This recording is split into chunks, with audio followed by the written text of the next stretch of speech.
자, 여러분 안녕하십니까? 한 주간 잘 보내셨습니까? 자, 이번 주도 이제 우리 또 부동산 세법 한번 또 다시 시작을 해보도록 하겠습니다.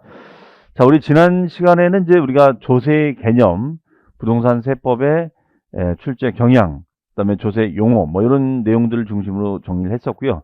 하다가 이제 남은 조세 용어들이 있습니다. 그래서 그 내용 정리하고 또 여기 보면은 이제 조세 용어를 우리가 간단하게 테스트하는 것이 있는데 이 부분을 다시 한번 또 점검을 좀 해보도록 하겠습니다. 지난주에 분명히 봤지만 또 이게 시간이 흐르면 또 금방 또 까먹거든요. 그래서 또 다시 한번 이거 점검을 해볼게요. 하여튼 봤던 거를 자꾸 반복해서 보는 것이 가장 좋습니다. 자, 그러면 우리 교재로는 450페이지가 되겠습니다. 450페이지 가보시면 거기 남은 용어들이 있습니다. 용어를 가지고 보겠습니다. 자, 이건 우리 교재를 통해서 볼게요. 거기 보시면 이제 17번하고 18번의 용어가 있죠. 17번하고 18번의 용어가 뭐라고 나와 있냐면 부과하여 징수한다. 이렇게 얘기가 되어 있어요. 부과하여 징수한다. 그러면 부과라는 단어는 어떤 단어냐면 세금을 결정해서 징수는 거둔다. 이 뜻입니다. 세금을 결정해서 거두는 거, 이걸 부과, 징수 이렇게 얘기해요. 세금을 결정해서 거둔다. 세금을 결정해서 거두는 거, 이걸 부과, 징수 이렇게 얘기를 하고 있습니다. 자, 그러면은 이때 세금을 결정해서 거두는 방법은 이제 뭐 신고 방식도 있고 가만히 앉아 있으면 거기서 날라오는 방식도 있습니다. 그 다음에 이제 19번에 보시면 자, 거기다 별표시 하나. 체납처분비. 자, 19번에 보면은 우리가 체납처분비라는 용어가 나와요. 체납처분비. 그 다음에 가로 문장에 보면은 어떻게 되어 있어요? 국세는 강제징수비. 국세는 강제징수비. 이렇게 표현되어 있지요. 네. 자, 동일한 용어인데 국세도 과거에는 이제 체납처분비라고 했다가 이걸 강제징수비로 용어를 좀 바꾼 거예요. 사실은 이제 좀 더 이해하기 빠른 거는 강제징수비죠. 강제로 거둘 때 들어가는 비용. 자, 그러면 체납처분비는 우리가 체납이라는 행정처분을 이행할 때 들어가는 비용 이렇게 얘기합니다. 그러면 자, 우리 지난 시간에 배운 얘기 좀 잠깐 해보면 세금은 우리가 이제 납세무자 뭐 이런 세금을 계산할 요건을 이제 갖춘 다음에 세금을 계산해서 언제까지 신고해 주세요라는 그런 기한이라는 제도가 있다고 했습니다. 기한. 신고기한, 납부기한. 자, 이거는 의무인데 만약에 이 기한을 이행하지 않게 되면 가산세상에 불이익을 받을 수 있다. 이렇게 설명을 드렸었어요. 그러면 이때 납부할 세금이 있고 이때 납부할 가산세가 있어서 이것이 합쳐져 가지고 고지서를 우리가 보내주게 되는 거죠. 네. 즉 체납된 고지서를 보내주게 됩니다. 체납된 고지서를 보내주게 돼요. 그러면 체납된 고지서를 보내주게 되고 그 고지서에 납기가 있을 거다. 납기. 자, 주어진 납기가 있다. 그러면 그 납기를 갖추면 되는데 그 납기를 위반하게 되면 이제 또 가산금이 붙는다. 자, 이와 관련해서 우리가 고지서가 날아가고요. 그 다음에 고지서가 계속 뭐 이제 며칠을 날아가죠. 그래도 이제 안 되면 이제 독촉장을 또 발송합니다. 독촉장을 발송하고 독촉을 했는데도 안 되면은 재산을 우리가 압류합니다. 압류하고 그 다음에 이제 우리가 매각을 해요. 압류하고 매각을 하게 됩니다. 네. 그러면 이때 들어가는 비용이 있는데 이때 발생하는 비용을 체납처분비 또는 강제징수비 이렇게 표현한다는 거예요. 네. 지방세는 체납처분비, 국세는 강제로 거둘 돈에서 강제징수비 이렇게 표현한다는 것입니다. 자, 그래서 요 용어도 좀 잘 알아두시길 바랍니다. 그래서 강제 집행할 때 들어가는 비용이라고 보시면 되겠어요.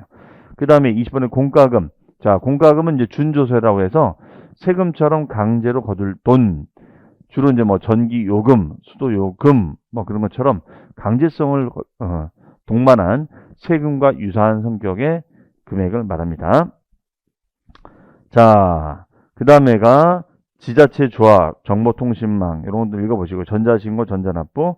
자, 23번의 전자신고, 24번의 전자납부는 말 그대로 인터넷상으로 신고하고 납부하는 것을 말합니다.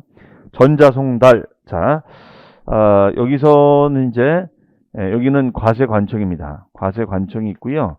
과세관청이 있고 그 다음에 이제 납세자가 있습니다. 납세자. 그러면 납세자가 과세관청에다가 서류를 제출하는 것을 뭐라고 하냐면 신고서를 제출한다. 이렇게 얘기하고요. 과세관청인 세무서나 해당 시군구청이 납세자에게 서류를 보내오면은 이것은 뭐라고 하느냐? 송달이라고 얘기합니다. 송달서를 보내온다. 이렇게 얘기해요. 그래서 이거를 인터넷상으로 하면 전자송달, 인터넷상으로 하면 전자신고 이렇게 얘기한다는 것이죠. 네. 자, 그래서 송달이라는 것은 과세관청에서 메일로 보내주는 거, 이런 것을 전자송달 이렇게 얘기합니다. 자, 체납자. 자, 세금을 미룬 납세자를 체납자랍니다. 체납액. 밀린 돈이 밀린 세금이라는 뜻이죠. 네. 그다음에 징수금. 자, 징수금은 이제 거둘돈, 강제로 거둘 돈입니다. 그래서 지방세인 본세, 가산금 이자, 체납 처분할 때 들어가는 비용. 네, 이 체납 처분을 할 때 압류하고 매각할 때 비용이 들어가요. 공짜로 되는 것이 아닙니다. 그러면 그 비용을 먼저 과세관청이 부담을 해야 되는 겁니다. 이걸 체납 처분비라고 얘기합니다. 자, 그 다음 페이지에 가보시면은 특수관계인. 자, 29번의 특수관계인. 자, 특수관계인은 뭐라고 되어 있습니까? 혈족, 임원, 주주. 이거는 뭐냐면요. 29번에다가 여러분들이 이렇게 메모해 주세요. 29번에다가 어떻게 메모하시냐면 29번에다가 부당행위 계산의 부인이라고 메모를 해주시면 좋을 것 같아요. 즉, 이 부당행위 계산의 부인 규정을 따질 때 쓰는 용어액이 나와요. 그럼 부당행위라는 것은 뭐냐면 뭔가 부당하다는 느낌을 아시죠? 부당. 행위가 거래, 이런 거래 등의 행위가 부당하다. 그러니까 해당 계산은 부인 인정 못하겠다. 이거예요. 이것을 부당행위 계산의 부인이라고 얘기합니다. 그러면 이 부당행위 계산 부인의 특징은 뭐냐면 얘는 특수관계인과 거래를 통해서 세금 부담을 부당히 줄이는 거, 그러한 부당행위를 인정할 수 없겠습니다라는 개념을 부당행위 계산의 부인이라고 정의를 하고 있습니다. 자, 다시요. 부당행위 계산 부인이 뭐라고요? 누구랑 거래하는 거예요? 특수관계인과 거래를 했는데 그 거래의 결과로 세금 부담이 줄어드는 효과가 발생이 된 거예요. 그러면 그 거래를 인정할 수 없다, 이런 얘기입니다. 자, 그래서 최근에 들어와서 이 부당행위 계산 부인 문제가 자주 출제가 되고 있고 이번 시험에도 출제가 됐었습니다. 자, 그러면은 어떤 거를 말하느냐? 뭐 예를 하나 든다면 이런 거예요. 얘가 만약에 시세, 요 시가가 1억짜리 땅이에요. 1억짜리 땅이면 이걸 갖다 제3자한테 1억 원에 팔면 되는데, 자, 이걸 누구한테 파느냐? 바로 이분이 갑이라고 가정한다면 을인 아들에게 매도를 합니다. 그러면 당연히 물론 보통 이제 아들이니까 징여를 해주겠지만 뭐 그런 징여받는 관계일 정도로 친하지가 않다. 그래서 아버지가 뭐라냐면, 야, 내가 다른 사람한테 팔면 내가 이거 1억에 받아야 되는데 내가 너 아들이니까 내가 너한테 이렇게 파는 거야. 너 고맙게 생각해야 돼. 그럼 얼마에 저한테 파실 거예요? 5천만 원. 즉 저가로 양도를 하겠다, 이런 얘기입니다. 저가로 팔겠다, 이런 얘기예요. 그러면 이게 겉으로 봤을 때는 문제가 없는 겁니다. 1억짜리를 뭐 5천에 팔든 6천에 팔든 7천에 팔든 뭔 상관이에요. 하지만 우리 세법은 뭐냐면 이 거래를 통해서 세금 부담이 줄어드는 걸 막겠다는 거예요. 그러면 자, 그런 효과가 생기는 거냐? 그렇죠. 시가 1억에 팔았다면 1억의 돈이 들어올 텐데, 그렇죠? 시가 1억에 팔았다면 1억의 돈이 들어올 텐데 1억의 돈이 들어오지 않고 5천만 원밖에 안 들어오는 거예요. 무슨 말인지 아시겠어요? 그러면 결과적으로 5천밖에 안 들어온다면, 1억이 들어올 것이 5천밖에 안 들어온다면 그만큼 세금이 줄어드는 거 아닙니까? 수입이 5천밖에 안 잡히는 거니까. 무슨 말씀인지 아시겠죠? 그러면 이 거래를 통해서 세금 부담이 감소되는 것을 인정할 수 없겠다, 부인하겠다 이런 얘기예요. 이런 개념을 부당행위 계산의 부인이라고 정의를 내리고 있습니다. 네. 자, 그렇게 정의를 내립니다. 그러면 이때 그 특수관계라는 사람이 누구냐? 거기 교재 보시면 혈족, 인척, 보통 가족관계를 말하겠죠. 직계, 존비속, 형제, 자매, 그 다음에 이제 임원, 직원, 뭐 주주, 뭐 이렇게 될 수 있겠습니다. 그 다음에 과세자료, 세무조사건 읽어보시면 되겠어요. 자, 그러면 이상의 단어들을 쭉 우리가 이제 한번 해봤는데, 우리 이거 다 한 번씩 봤던 단어들이죠. 다시 한번 요거 점검을 좀 해볼게요. 자, 복습한다는 의미를 다시 한번 볼게요. 자, 먼저 의무의 성실한 이행을 확보하기 위하여 의무를 이행하지 아니했을 때 세법에 따라 산출한 세액에 가산하여 징수하는 것. 세금을 더 내놓으라 이거죠. 신고 의무, 납부문을 지키지 않으면 세금을 더 내놓으세요. 이거를 지난주에 뭐라고 했었죠? 기억나십니까? 네, 본 것 같은데, 그렇죠? 자, 바로 정답은 가산세가 되겠습니다. 가산세를 내는 거죠. 우리 했었잖아요, 그렇죠? 또 하는 거예요, 다시. 그 다음에 지방세를 징수할 때 편의상 징수할 여건이 좋은 자. 이때 징수할 여건이 좋은 자는 뭐라고 제가 설명했었냐면 과세관청을 대신해서 세금을 거둘 만한 능력이 되는 사람으로 하여금 징수, 거두게 하고 그 징수한 세금을 납부하게 하는 제도를 무슨 징수? 징수자가 붙었으니까 당연히 힌트는 징수자가 들어가야죠. 징수자가 들어가야 되지 않겠어요? 그렇죠? 그러면 여기에는 징수자 들어가는 게 뭐예요? 특별징수, 징수무자, 보통징수가 있습니다. 자, 정답은 자, 바로 특별징수로 하겠습니다. 그래서 우리가 지방세를 징수할 때는 요 특별징수. 다만 좀 비교해서 다시 말씀드리면 국세. 우리 국세에서는 이거를 뭐라고 하냐면 원천징수. 국세에서는 이거를 원천징수라고 했었습니다. 원천징수. 국세에서는 이거를 원천징수 이렇게 했었죠. 원천징수. 자, 그 다음에 세무공무원이 납세고지서를 해당 납세자에게 발급하여 조세를 징수하는 것은 자, 세무공무원이 우리가 고지서를 작성해서 발급을 하는 거예요. 그런 방법은 뭐라고 하느냐? 자, 얘도 징수라는 단어를 쓴다고 그랬습니다. 그럼 얘는 무슨 징수? 그렇습니다. 보통징수. 그러면 대표적인 것이 뭐냐면 우리 보유세 중에 재산세 같은 경우가 대표적인 우리가 보통징수 항목이라고 볼 수 있어요. 재산세 같은 경우가 대표적인 보통징수가 됩니다. 자, 그 다음에 지방자치단체가 지방세를 부과할 경우에 자, 키워드 나왔죠.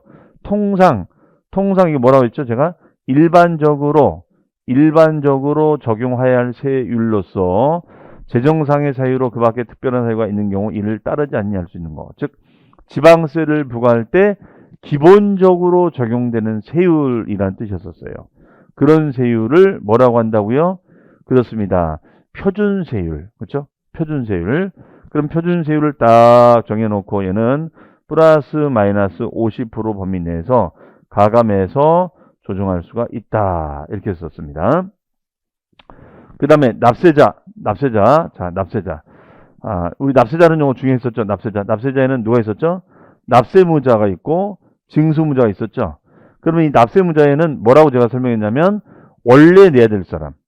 즉 본래의 납세무자가 있었어요. 본래의 납세무자. 그러면 본래의 납세무자가 있었는데 그 본래의 납세무자가 납부 책임을 다 못했어. 그러면 본래 대신 책임을 지는 사람이 있습니다.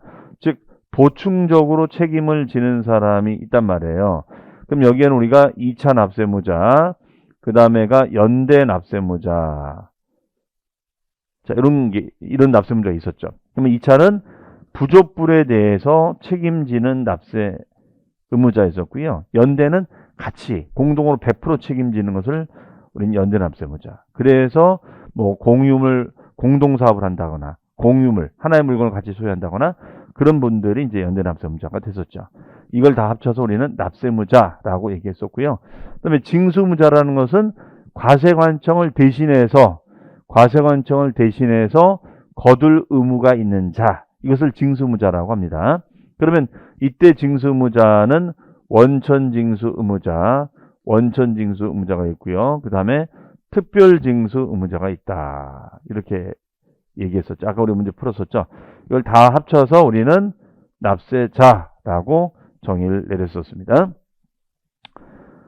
자, 그 다음에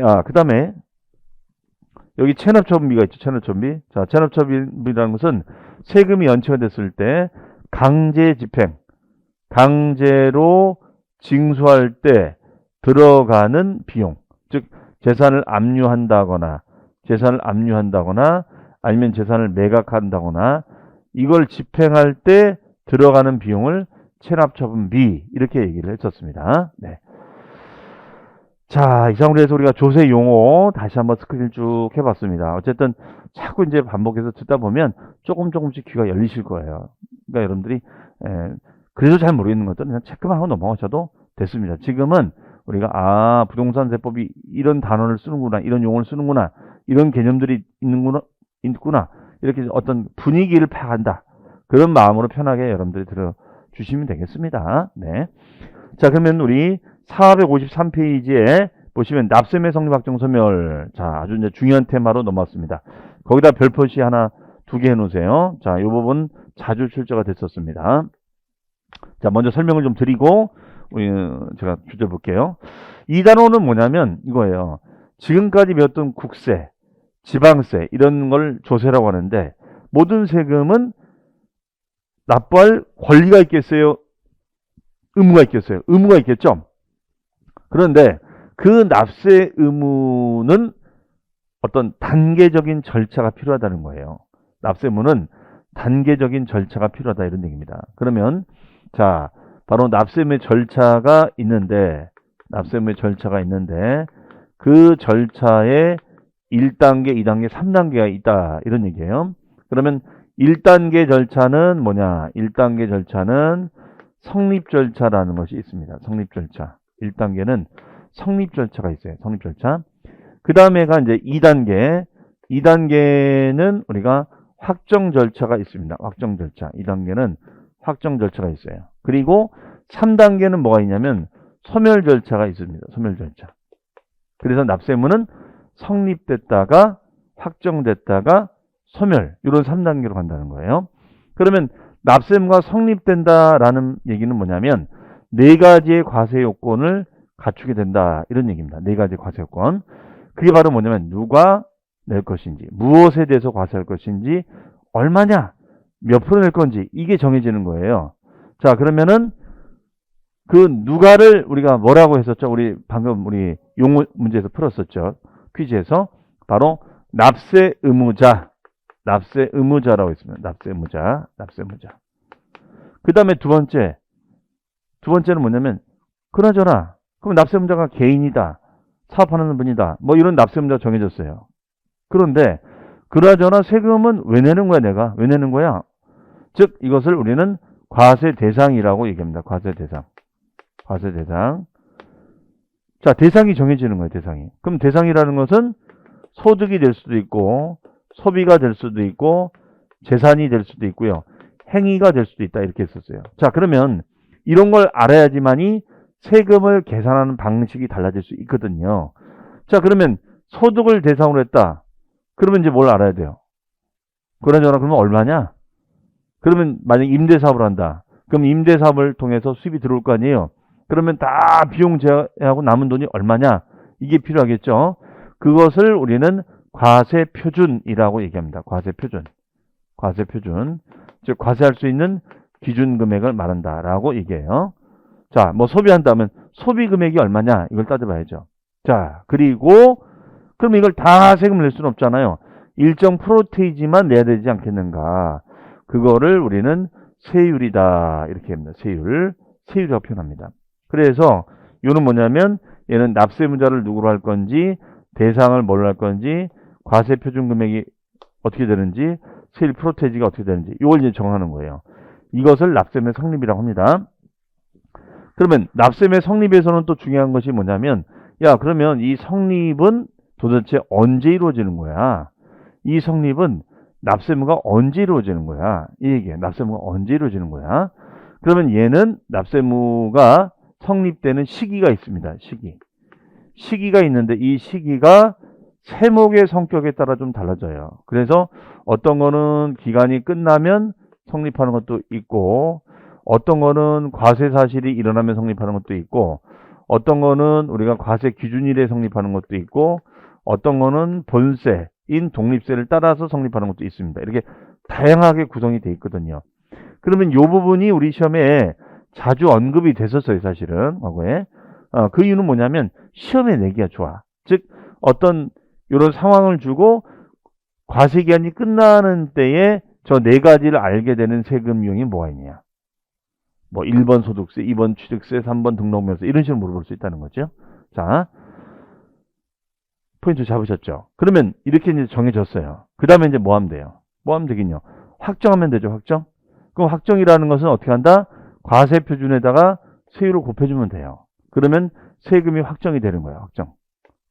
그럼 확정에서는 이제 포인트는 확정 방식. 그럼 확정 방식이 어떻게 되느냐? 예. 확정 방식은 두 가지. 신고 방식이 있고 고지 방식이 있습니다. 이렇게 두 가지로 나눠져요. 신고 방식도 있고 고지 방식도 있다. 이렇게 됩니다. 그러면 역시 얘도 어떤 세목을 주고 세금의 유형을 주고 얘가 신고냐 고지냐 이걸 물어볼 수 있다는 거죠. 해석이요. 그러면 예를 들어서 대표적으로 우리가 취득세 같은 거. 취득세 같은 경우에는 취득하는 자가 신고하는 방식이에요. 재산세 같은 경우에는 가만히 앉아 있으면은 고지서가 날라와요. 고지 방식이다. 이렇게 되어 있습니다. 그래서 이걸 구분할 줄 아느냐가 되겠습니다. 그러면 신고를 통해서 확정한다라고 해서 이것을 확정신고 이렇게 얘기합니다. 다만 고지 같은 경우에는 국세 고지하는 것이 있고 지방세 고지하는 것이 있어요. 그러면 국세 고지하는 것을 뭐라고 하느냐? 이것을 정부가 결정하는 거, 정부가 결정하는 거 이렇게 얘기합니다. 그럼 지방세 고지를 뭐라고 하느냐? 지방세 고지를 보통 징수한다. 거둔다 이렇게 거둔다. 네. 그러면 얘도 당연히 시험에서 물어보기 딱 좋은 게 어떤 세목을 주고 정부 부과냐 보통 징수 이렇게 물어볼 수 있다는 거예요. 자, 그건 이따 보기로 하고요. 자, 그러면 신고나 고지 좋다. 어쨌든 이렇게 확정이 됐어. 그 다음에는 이제 어떻게 돼요? 소멸 없애버려야 됩니다. 그러면 이때 소멸을 시키기 위해서는 어떻게 하면 되느냐? 즉 납부등을 하면 돼요. 납부등을 하면 사라진다라고 되어 있습니다. 그래서 납세의 절차는 성립 절차, 확정 절차, 소멸 절차 이렇게 세 가지로 나눠져 있어요. 자, 이 부분을 좀 생각하시면 돼요. 그럼 여기서는 성립 시기, 여기는 확정 방식, 여기는 소멸 사유 이 내용이 포인트가 되겠습니다. 자, 이상의 내용이 이제 우리 여기 정리되어 있는데요. 자, 성립 시기를 보시면 먼저 국세에 보시면 종합부동산세는 언제 성립한다고 됐어요? 자, 여러분은 교재 보시면서 이거 보셔도 돼요. 과세 기준일에 성립한다. 6월 1일 날 이렇게 됐어요. 그럼 종합부동산세라는 세목은 우리가 여기 보시면 재산세 있죠. 재산세를 납부했던 분들 중에서 추가적으로 부담하는 국세가 종합부동산세가 되겠습니다. 그럼 얘도 6월 1일 과세 기준일로 돼 있죠. 자, 이거는 어떤 뉘앙스를 말하는 거냐? 이런 얘기예요. 재산세나 종합부동산세는 보유세입니다. 즉 소유자가 내는 건데 문제는 소유자가 중간에 바뀐다는 거예요. 즉 소유자가 정리를 해보면 이게 만약에 토지라고 만약에 가정을 해볼게요. 토지. 그럼 토지 소유자가 A에서 B에서 C로 바뀔 수가 있어요. 어떻게? 매매를 통해서 바뀔 수 있단 말이에요. 아니면 뭐 상속이나 증의 원인도 있고요. 그럼 통상적으로는 매매가 많겠죠. 그러면 만약에 2022년도 3월 20일 날 매매가 된다. 이 경우에는 2022년도 8월 10일 날 매매가 된다. 이럴 수 있잖아요. 그렇죠? 그러면은 이때 우리가 거래가 이루어질 수도 있고 이때 거래가 이루어질 수도 있다. 이렇게 얘기가 되겠습니다. 그러면 3월 20일 날 매매가 이루어지고 8월 10일 날 매매가 이루어졌다. 그러면 이때는 누구한테 고지서를 보내야 되느냐 이거예요. A한테 보내야 되느냐, B한테 보내야 되느냐, C한테 보내야 되느냐. 즉, 왜 이걸 알아야 된다? 우리는 납세무자를 파악하는 것을 성립이라고 했잖아요. 그러면 납세무자를 정해야 되지 않습니까? 맞죠? 그러면 이 경우에는 납세무자를 A, B, C 중에 누구로 할 거냐 이거예요. A, B, C 중에. 자, 그 판정 기준 날짜를 6월 1일 현재로 하자. 6월 1일 현재로 하자 이거예요. 6월 현재로. 그러면 6월 1일 현재로 하는 거니까 6월 1일 현재 시점은 A가 납세문자입니까? B입니까? C입니까? 그렇죠. B가 되겠죠. B가 납세문자가 되죠. B가. 그렇죠. 그러면 B한테 고지서를 보내는 게 맞겠죠. 그러면 이 룰을 따라가는 것이 재산세도 있고 그 다음에가 종합부동산세도 있다. 이렇게 얘기를 하고 있습니다. 자, 이렇게 정리를 하시면 되겠죠.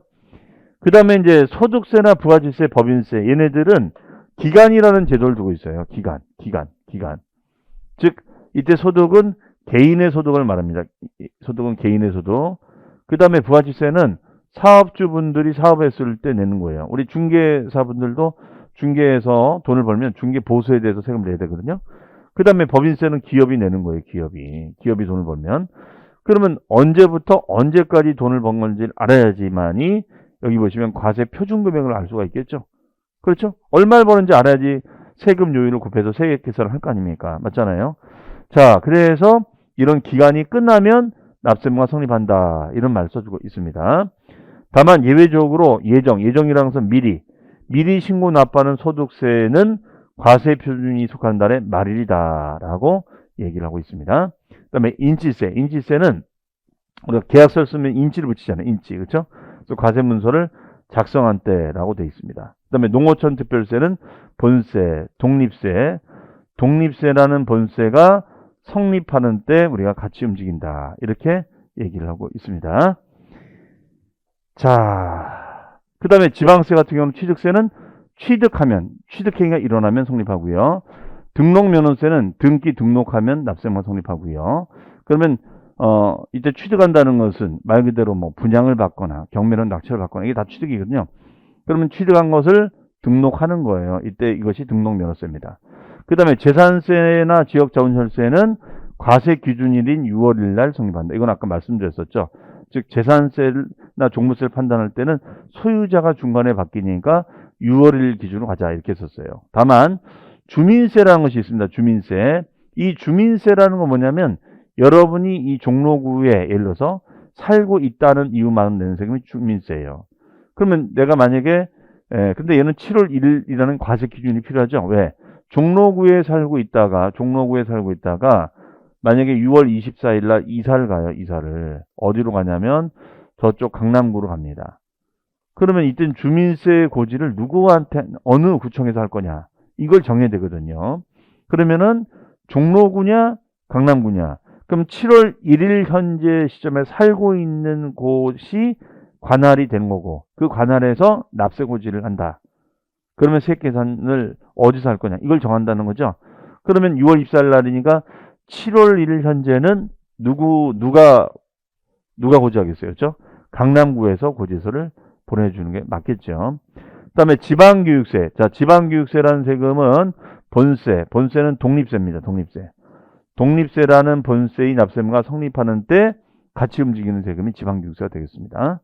그 다음에 지방소득세라는 것은 이 지방소득세는 개인소득세라든가 법인세, 개인의 소득세나 법인세의 납세무가 성립하면 그 세금의 10분의 1을 적용하는 것이 바로 지방소득세가 되겠습니다. 그래서 과세 표시되는 소득세나 법인세의 납세무가 성립할 때 같이 움직이는 지방세를 지방소득세라고 정의를 내리고 있습니다. 자, 얘네들은 이때 우리가 성립한다라고 얘기를 하고 있어요.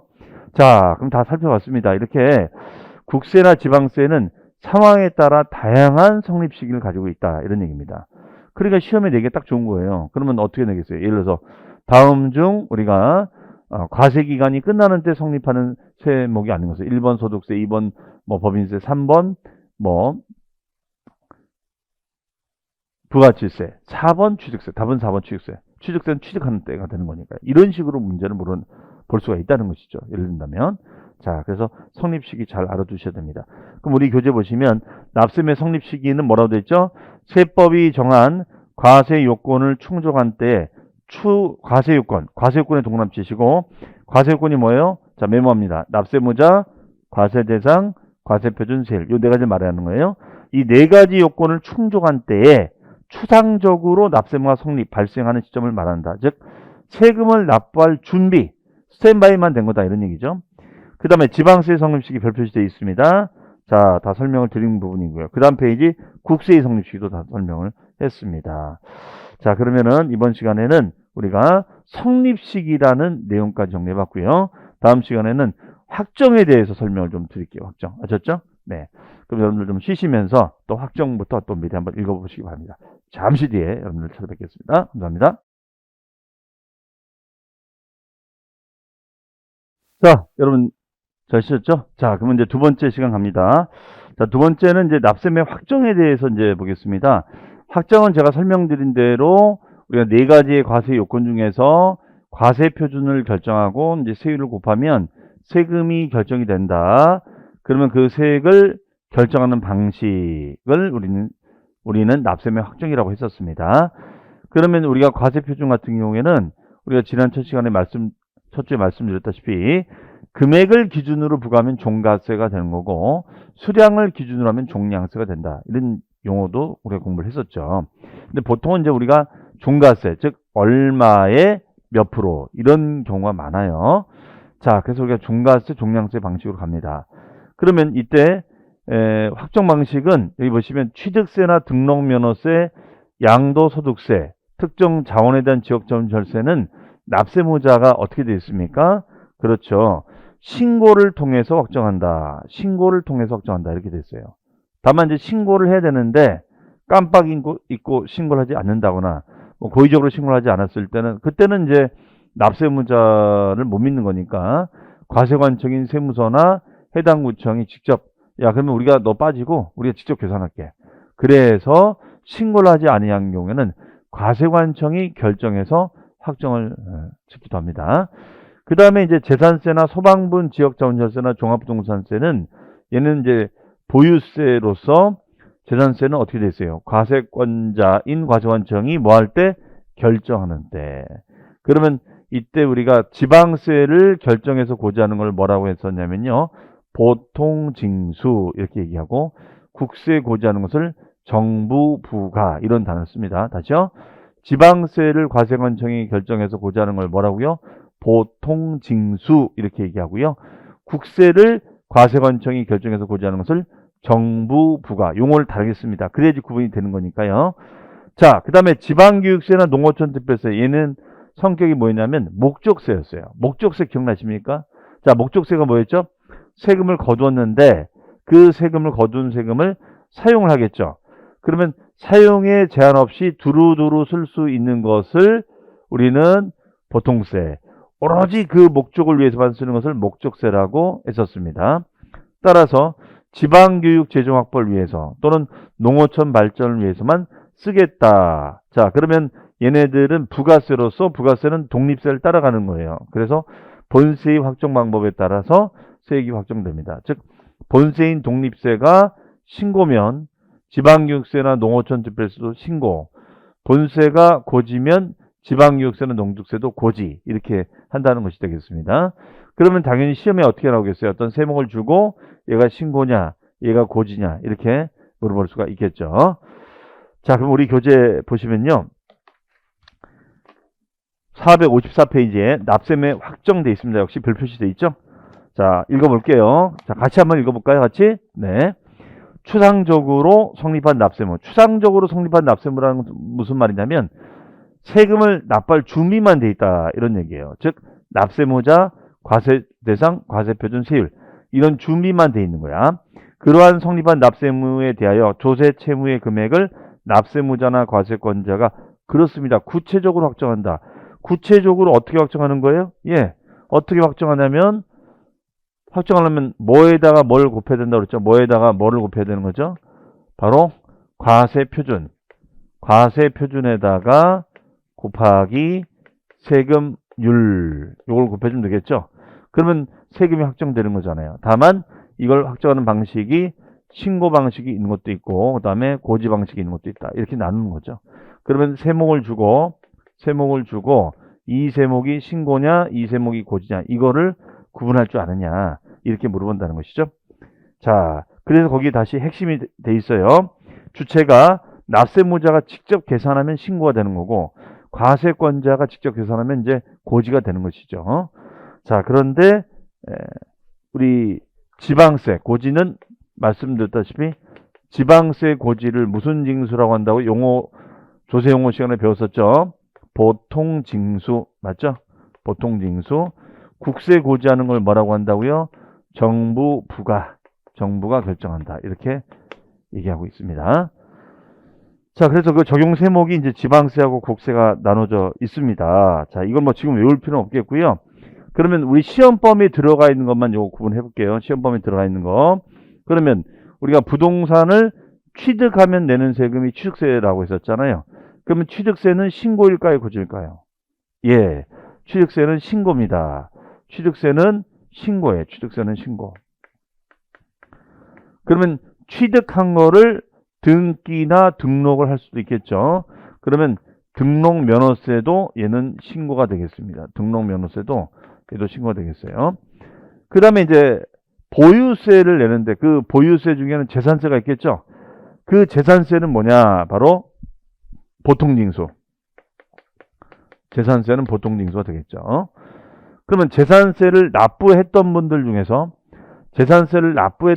중에서 추가로 더 내는 국세가 있겠죠. 그게 바로 종합부동산세가 되겠습니다. 종합부동산세가 있겠습니다.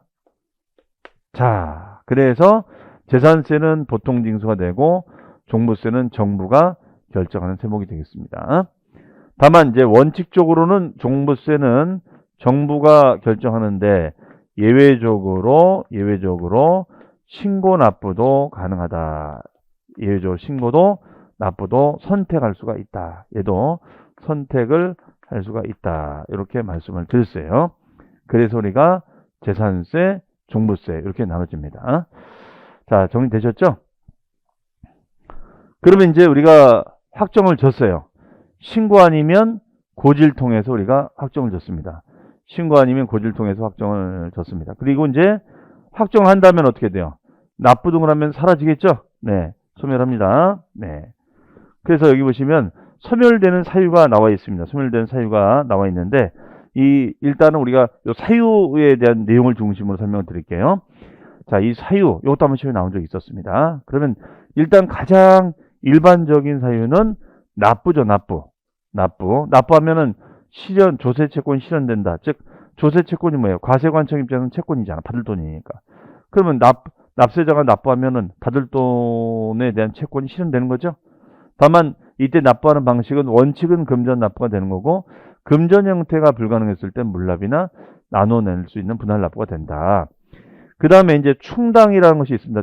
충당은 채권 채무가 서로 상계되는 거. 충당은 얘는 채권 채무를 서로 상계하는 개념입니다. 채권 채무를 우리가 상계하는 개념. 이렇게 얘기가 되겠습니다. 채권 채무를 상계하는 개념. 이렇게 되겠습니다. 그래서 받을 돈과 줄 돈을 서로 퉁치는 거죠. 그러면 예를 들어서 이런 얘기예요. 자, 내가 세금을 많이 냈습니다. 그러면 세금을 많이 내면 세금을 돌려받을 수도 있겠죠. 그러면 돌려받는 것을 우리는 환급이라고 합니다. 환급. 그러면 환급 받을 세금이 50만 원이에요. 50만 원. 자, 50만 원이 있습니다. 그러면 50만 원이 있는데 그 50만 원의 세금을 다 돌려받으면 참 좋겠는데 보니까 50만 원 입금이 안 되고 있는 거야. 그래서 너무 이상해서 세무서 딱 갔더니 세무서에서 뭐라 그러냐. 쫙 화면을 보여주면서 보시라고. 선생님. 지금 50만 원 환급이 문제가 아니라요. 선생님이 과거에 체납된 세금이 있으시잖아요. 체납된 세금이 60만 원 있으시네. 60만 원이. 그러면은 오히려 세금을 50만 원 돌려받는 것이 문제가 아니라 즉 50만 원과 60만 원 서로 어떻게 충당을 통해서 50만 원 상계돼서 없어지고 나머지 10만 원은 어떻게 되는 거예요? 오히려 10만 원은 납부를 통해서 소멸이 될 수가 있겠지요. 그래서 우리가 실무적으로도 통상 이렇게 납부와 충당을 통해서 우리가 없어지는 경우가 대부분입니다. 다만 부과가 취소가 될 때가 있어요. 부과의 취소는 뭐냐면 세금을 부과하기로 했는데 우리 없던 일로 해요. 우리가 약속을 취소하잖아요. 없던 일로 해요. 이것을 부과의 취소라고 합니다. 즉 부과의 취소가 돼서 부과의 효력을 상실시키는 개념을 부과의 취소 이렇게 정의를 내리고 있습니다. 그 다음에 부가권의 제척기간에 말이죠. 말이 어려워요. 자, 드디어 이제 어려운 말이 나왔어요. 제척기간과 소멸시효. 그러면 부가권이라는 것은 세금을 강제로 결정할 수 있는 권리가 부가권인데, 그러면 이 제척기간이라는 단어의 뉘앙스는 뭐냐면요. 이 제척기간이라는 것은, 자, 이렇게 정의를 합니다. 과거에, 자, 말이 어려운데, 우리 민법에 나오는 용어를 세법이 그대로 갖다 쓰고 있는 거예요. 과거에 세금 누락 사실이 있는지 없는지를 살펴보는 기간. 자, 과거에 세금 누락 사실이 있는지 없는지를 살펴보는 기간. 이렇게 되겠습니다. 그러면 이 기간이 끝나면 우리가 사라지게 되는 거. 그러면 이게 무슨 말이냐면요. 이거예요. 우리가 중개업을 이제 하시는 분들이 만약에 뭐 종로구다. 그럼 종로구에도 많은 공인중개업을 하시는 분들 계실 거 아니에요? 그러면 이 중개업을 하는 분들이 신고를 했다. 그럼 모든 중개사를 우리가 중개업 외에도 수많은 자영업종이 있는데 이런 걸 차지하고 중개사만을 매년 세무조사를 통해서 신고가 잘 됐는지를 검토한다는 것은 불가능한 얘기예요. 그렇기 때문에 일단 이렇게 하자. 매출이 많고 뭐 쉽게 얘기해서 잘 나가는 중개사들 위주로 세무조사를 하자.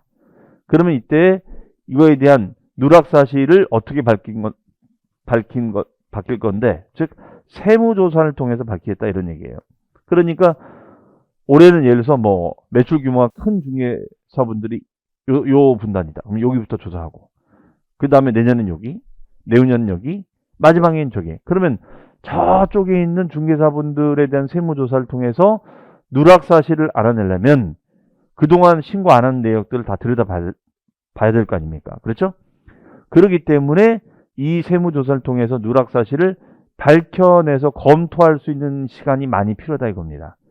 그 기간이 기본이 5년이 되고요. 사유에 따라서 어떤 경우에는 7년, 10년, 길게는 15년까지 연장이 될 수가 있다는 거예요. 그러면 아무래도 검토사항이 많다거나 탈세 가능성이 높은 상황이 됐을 때는 이 제척기간을 아주 러프하게 오래 잡습니다. 따라서 납세자 입장에서는 이 제척기간이 길면 길수록 사후관리 기간이 길어진다는 거니까 굉장히 번거롭고 귀찮겠죠. 네, 부담스럽겠죠. 그래서 나름 우리 법에서 말하는 악의, 알면서 고의적으로 탈세적인 상황이 감지가 되는 상황이 됐을 때는 기간을 길게 잡고요. 그렇지 않았을 땐 짧게 잡겠다라는 얘기가 되겠습니다. 그래서 여러분 교재에 456페이지에 가보시면 456페이지 가보세요.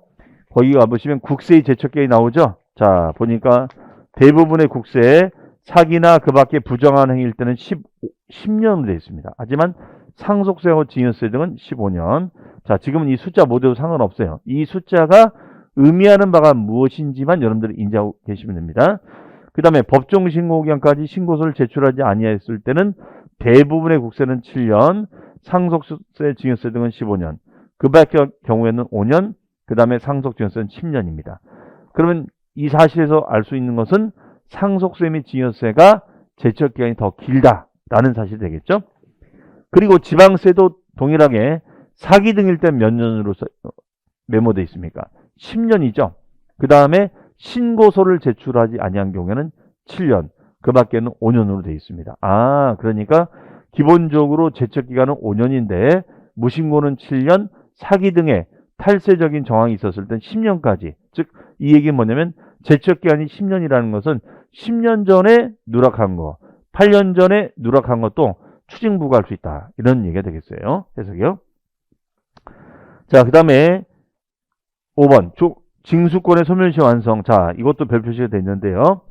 자, 여기서 말하는 시효. 시효는 직역하면은 시간의 효력. 즉 징수권을, 즉 징수가 뭐라고요? 거둔다. 세금을 강제로 거둔다. 이런 말이에요.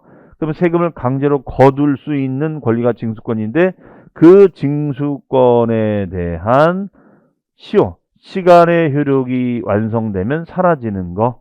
이것을 소멸시 완성이라고 합니다. 그러면 이때 소멸시효는 기본이 5년으로 되어 있어요. 5년. 그러면 5년의 시효가 있으면은 5년의 시효가 완성되면 사라지는 거. 이것을 징수권의 소멸시효라고 정의를 내리고 있습니다.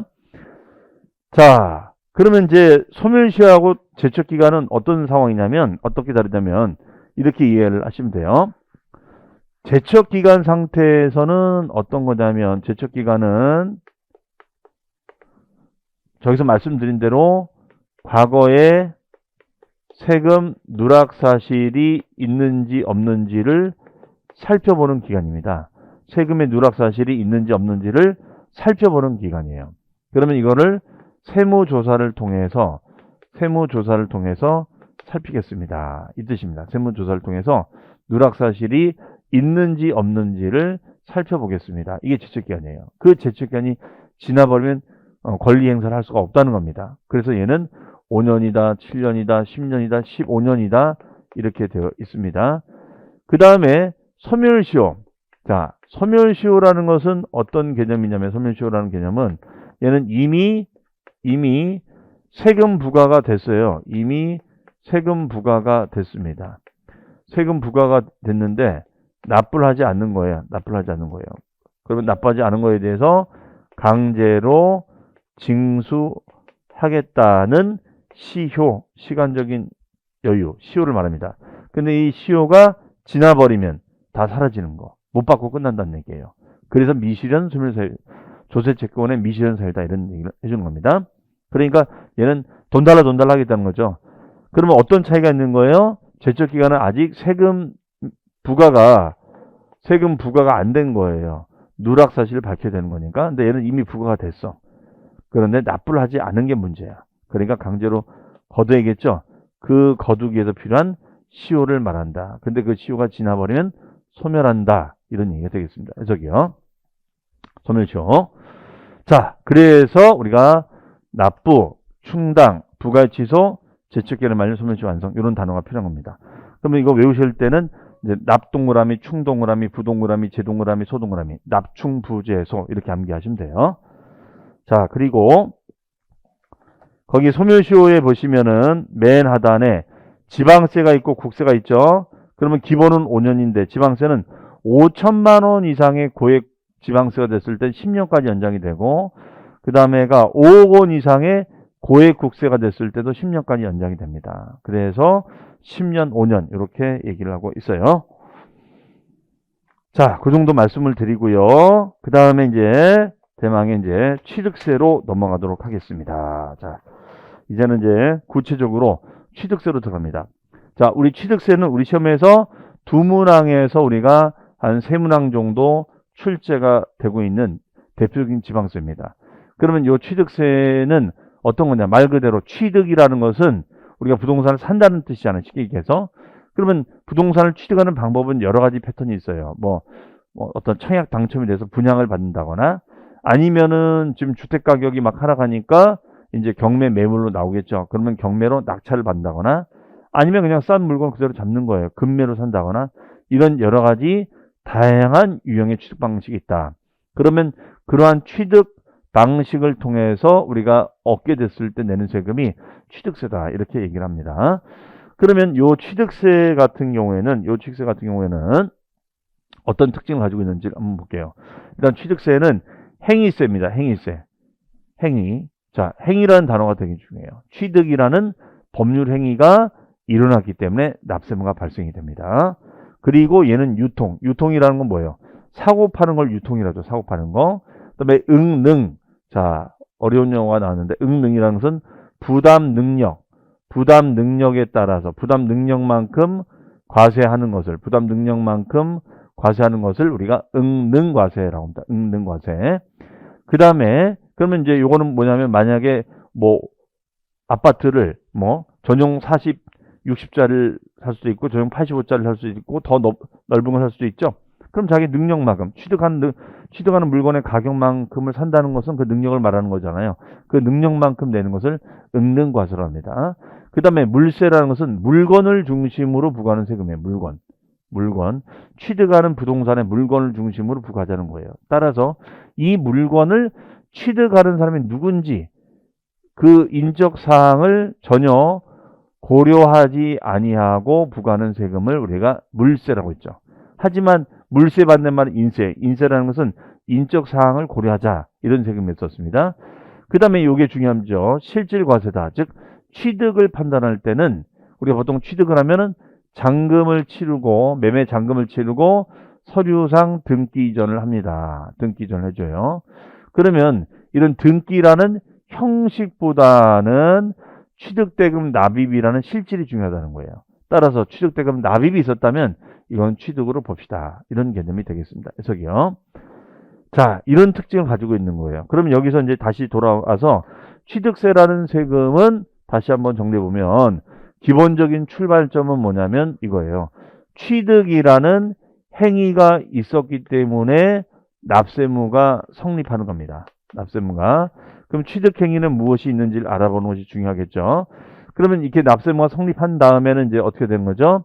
자, 성립한다는 건 네 가지 요건, 납세무자를 알아보는 거고, 과세 대상을 알아보는 거고, 맞죠? 그 다음에 과세 표준을 알아보는 거고, 세율을 알아보는 것입니다. 그러면 납세무자는 당연히 누가 되겠어요? 취득하는 자가 돼야죠. 어려운 거 없죠? 취득하는 자가 돼야죠. 그럼 취득하는 자라는 것은 취득하는 개인도 들어가고 법인도 다 들어갈 수가 있겠습니다. 이러한 자가 납세무자가 되는 거예요. 그러면 도대체 어떤 거를 취득해야지 세금을 낸다는 말인가? 예. 여긴 과세 대상, 이건 나중에 외우셔야 되는데 일단 기본적으로는 부동산이 있겠죠. 네.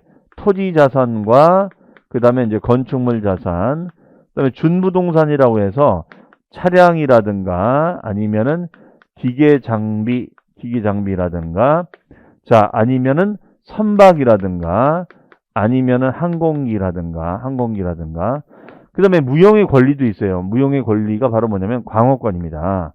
광물을 칠 수 있는 권리인 광어권이라든가 어장에서 어에 갈 수 있는 권리인 어어권이라든가 골프 콘도 회원권이라든가 그 다음에가 임목이 있습니다. 임목. 네, 이런 걸 말해요. 이런 거를 취득하면 세금을 내라. 그러면은 이거 계산을 이제 해봐야죠. 그러면 계산하려면은 과세 표준을 알아야 되는데, 그러면 이때 과세 표준은 뭐가 되는 거냐? 취득가액이 됩니다. 취득가액. 예, 과세 표준은 취득가액이 돼요. 취득가액. 그럼 만약에 분양을 받으면 분양가가 될 거고, 경매를 하면 경매 낙찰가가 되는 거고, 금매를 사면 금매가가 되겠죠. 그러한 취득가액이 결정됐습니다. 그러면 취득가액을 다 세금으로 낼 수는 없잖아요. 그렇기 때문에 일정 프로테이지만 내자 이런 얘기 되겠습니다. 그러면 취득세 계산이 되겠죠? 그러면 이렇게 파악을 한 다음에 이제 어떻게 돼요? 그 다음에 이제 확정을 짓는 거죠. 확정. 그럼 확정을 짓는 방식은 두 가지가 있다라고 말씀드렸죠. 신고 방식과 고지 방식이 있다. 맞아요? 그러면 취득세는 취득하는 자가 뭐 하는 거예요? 신고하는 거예요? 고지하는 거예요? 신고하는 방식이죠. 얘는 신고하는 방식이에요. 신고. 그렇죠? 그 다음에 이제 확정이 된 다음에는 어떻게 돼요? 소멸이 돼야죠. 소멸. 그럼 소멸이 된다는 것은 뭐냐? 얘는 납부 등을 통해서, 소멸은 납부 등을 통해서 없애는 거. 소멸이다. 이렇게 얘기합니다. 소멸. 네. 이 얘기예요. 그래서 우리가 요 네 가지의 요건을 파악한 다음에 신고를 통해서 확정을 짓고 납부를 통해서 소멸시키자. 이런 얘기 되겠습니다. 이게 바로 우리는 취득세다. 이렇게 정의를 하고 있어요. 그러면은 우리 교재 한번 내용 먼저 또 볼까요? 우리 교재 보시면 그 그림이 하나 나와요. 그 460페이지에 자 설명드린 얘기가 나옵니다. 그 그림을 중심으로 다시 한번 볼게요. 일단은 사람이 나옵니다. 그 사람을 보니까 뭐라고 돼 있어요? 취득하는 자인 납세무자라고 돼 있죠. 네. 그 다음에 과세 객체에다 써놓으세요. 과세 객체에다가 과세 대상이라고 써놓으시면 돼요. 네. 대상이 정해지고, 그 다음에 사실상의 취득. 자, 거기 보시면 행위세, 유통세, 응능과세, 물세, 이런 말 있죠. 자, 아까 설명을 드린 얘기입니다. 네. 그러면 여기서 제일 중요한 거는 취득세가 납세무가 성립하는 이유는 취득 행위를 했기 때문에, 행위세이기 때문에 이렇게 설명을 드렸었죠.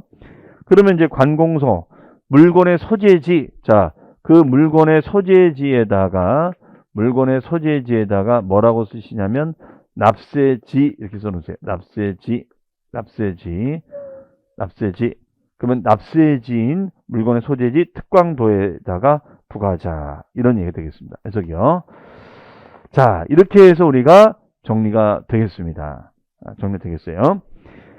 그러면 여기서 이제 우리가 구체적으로 알아볼 것이, 그러면 취득행위가 뭐가 있는지 알아야죠. 취득행위. 자, 그럼 취득행위에 대해서 한번 먼저 보도록 하겠습니다. 요거는 이따 보기로 하고요.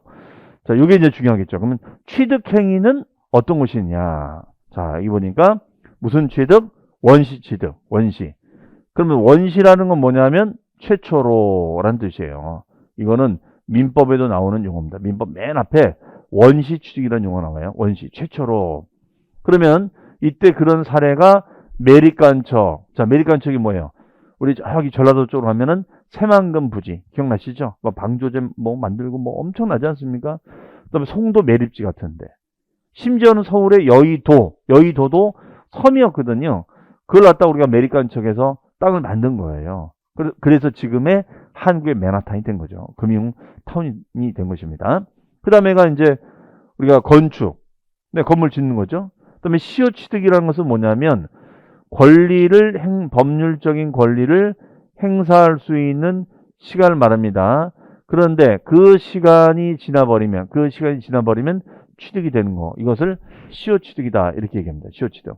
즉, 법적 권리 행사 기간이 지나버리면 취득이 되는 거. 다만, 우리가 차량이나 기계, 항공기, 주문을 통해서 건조한 선박은 원래는 취득세는 행위가 있을 때마다 내야 되는데, 이 경우에는 승계 취득일 때만 과세한다. 이런 문장이 있어요. 그럼 이 얘기는 무슨 말이냐면, 원시 취득일 때는 납세무가 발생하지 아니한다. 이런 뜻입니다. 이게 무슨 말이냐면, 자, 이런 예를 들어볼게요. 만약에 여기 승용차가 한 대가 있습니다. 승용차가. 그러면 승용차를 제조해서 이거를 업자한테 판매를 합니다. 그러면 행위세적인 관점에서 보면은 얘는 원시 취득, 그럼 판매는 승계 취득이 됩니다. 따라서 이런 행위가 있을 때마다 납세무가 발생이 되는 거예요. 행위가 있을 때마다 납세무가 발생이 되는 것입니다. 자, 그러면 이 경우에는 우리가 이때마다 세금을 내는 건데, 그러면 이 자동차를 판매하는 이 뭐 현대나 기아차나 뭐 있을 거 아닙니까? 그럼 이런 데가 바보가 아니죠. 나한테 세금 매겼어? 그러면 이 세금을 소비자한테 팔 때 전가시켜야지, 이럴 수 있거든요. 그러면 소비자 입장에서는 승계 취득에 대한 세금도 내야 되고 원시일 때도 내야 된다면 이거는 원가 부담스러운 거잖아요. 따라서 이거는 제조업자를 위한 배려라기보다도 소비자들에 대한 세금 부담을 좀 덜어주자. 그런 측면에서 원시일 때는 아예 납세무가 없는 것으로 하자. 이렇게 약속을 하고 있습니다. 자, 그래서 여기 보시면은 우리가 원시일 때는 우리가 납세무가 없다. 이유가 있다는 거죠. 네. 그 다음에 승계는 이제 소유권을 이전받는 거죠. 승계 취득은 소유권을 우리가 이전받는 취득, 소유권이 이전되는 취득을 말해요. 그럼 소유권이 넘어오는 경우에는 우리가 유상으로 대금을 지급하는 경우도 있고, 무상, 상속이라든가 아니면 징여, 상속이나 이런 징여라는 걸 통해서도 취득이 이루어질 수 있다. 이런 얘기예요. 즉, 유무상을 안 따지는 거죠. 유무상을 안 따져요. 그 다음에 이제 간주취득은 뭐냐면, 얘는 뭐냐면, 소유권의 변동이 없습니다.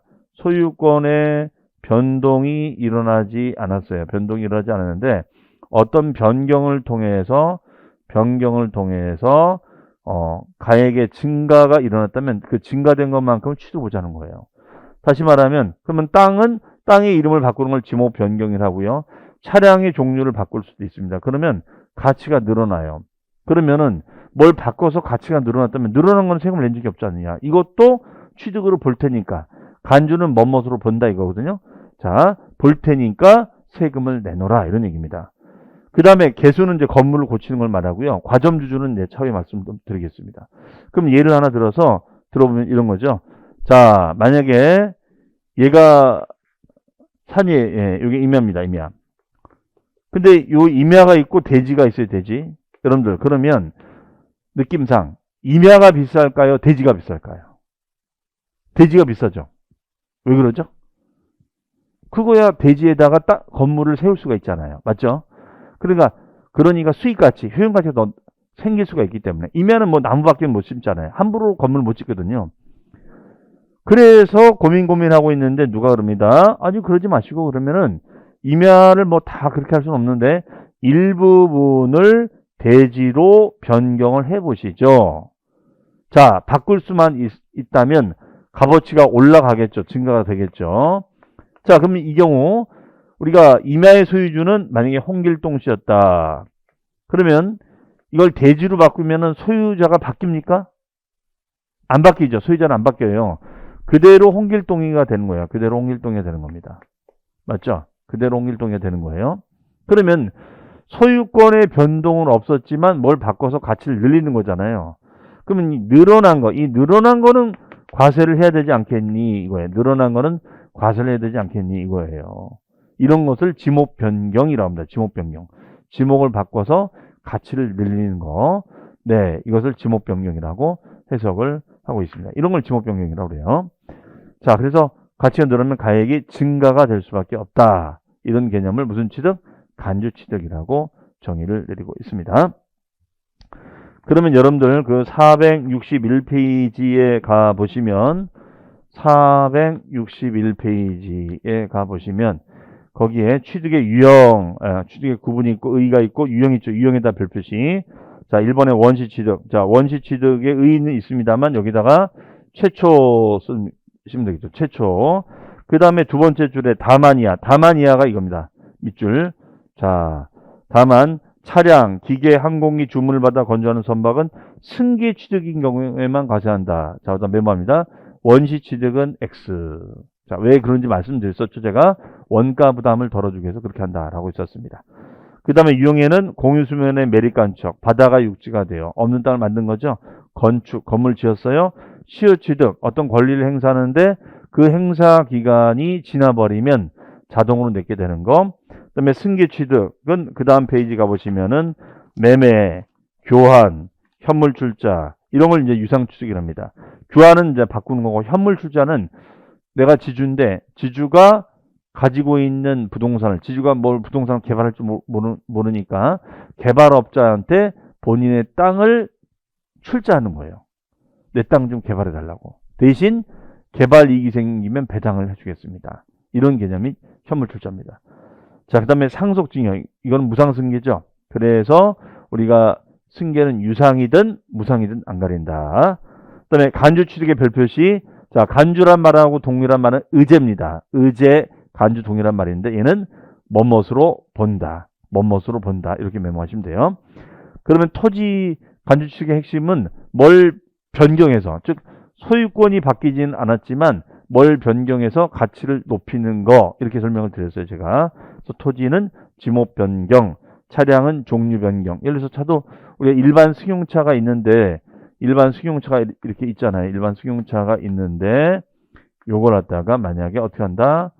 자, 스포츠카로 만드는 거죠. 이렇게. 그러면 가치가 높아지는 거죠. 차량의 종류 변경, 개수, 건물을 고치는 거죠. 그다음에 과점주주. 과점주주는 이제 주주 1인과 특수관계인의 지분 회부를 말합니다.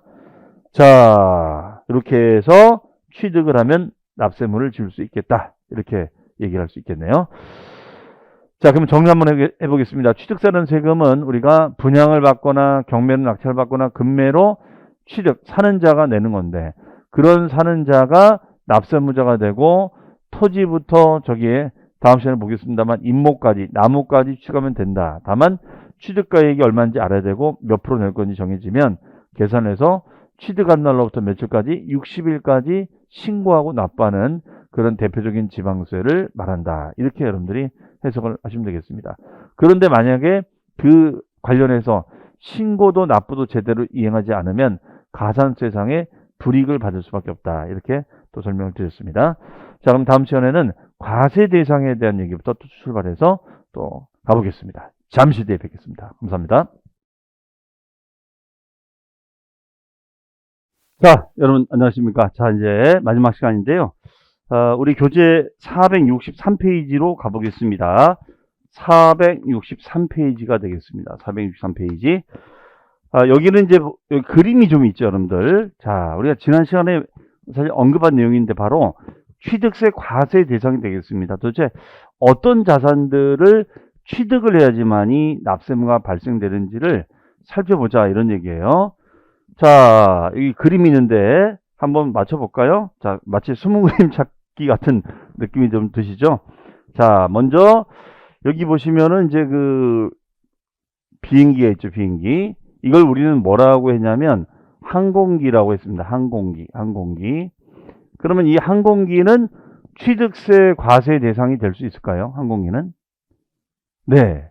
우리가 준부동산이라고 해서 이런 항공기도 취득세 대상이 될 수 있습니다. 그래서 만약에 뭐 아시아나 또는 뭐 대한항공이 비행기를 뭐 국내선 또는 국제선 비행기를 뭐 수입하였다. 그러면 이건 세금을 내야 되는 것입니다. 그 다음에 여기 뭐 구름인데 이런 건 아니겠죠. 네. 그럼 요거는 될까요? 예, 요건 되겠죠. 요거는 우리가 건축물이라고 지칭하고 있습니다. 건축물. 그러면 이때 건축물이라는 것은 건축법상의 건축물과 그 다음에가 시설물이 있습니다. 시설물. 그래서 이거를 다 합쳐서 건축물 이렇게 얘기를 하고 있습니다.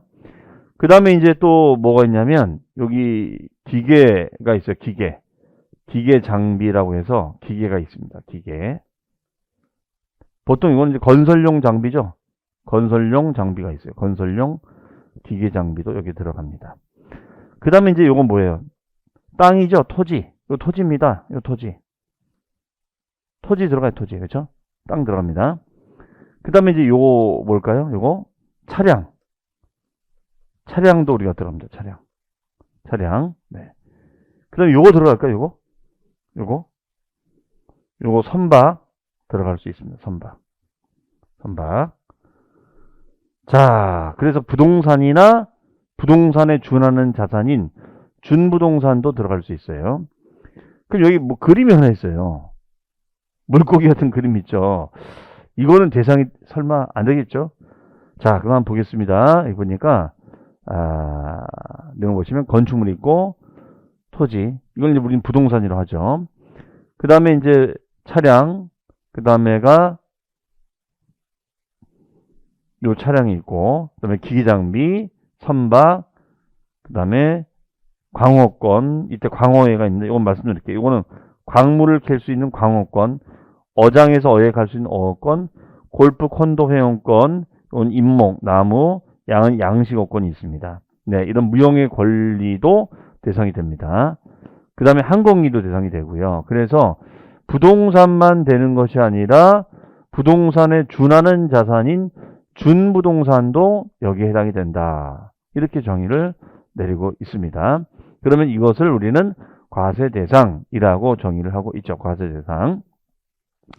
자, 그래서 일단은 나중에 이제 외우시면 되는데 지금은 이렇게 눈으로만 여러분 봐주세요. 네. 토지 건축물 같은 부동산 들어가고 부동산에 준하는 자산인 차량, 선박, 항공기, 기장비, 그 다음에 광어권, 어권, 회원권, 임목이 있습니다. 이런 자산들이 우리가 들어간다라고 보시면 되겠어요. 그래서 463페이지에 취득세 과세 대상이 있습니다. 특히 이제 가로 2번에다가 별 표시를 해 놓으시고요. 이 내용을 이제 보시면 되겠어요. 그 다음에 취득세 납세무자 있습니다. 납세무자 별 표시 해 놓으시고요. 납세무자.